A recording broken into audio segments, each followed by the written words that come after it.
Hi everybody, I'm going to share a little section of Other Children, which is a story that I wrote, really, it must be years and years ago now.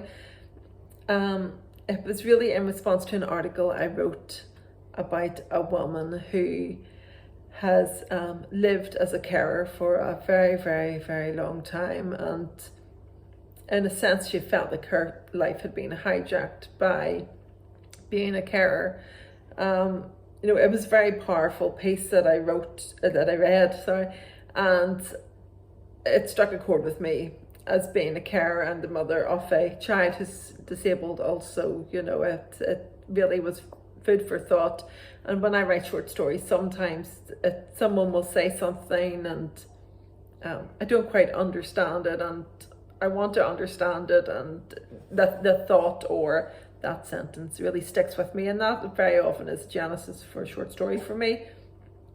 So this is about Maren, who has got a son called Cal and a husband called Calder, and it follows them over 20 years.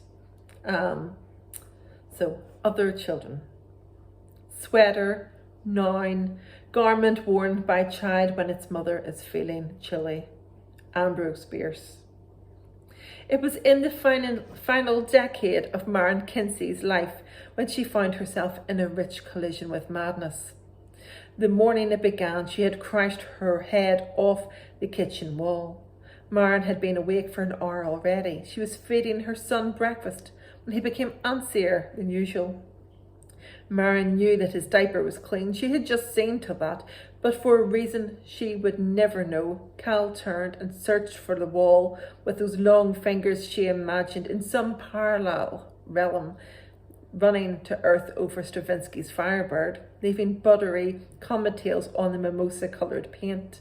And then, with quick consideration, he lurched his head against the plaster.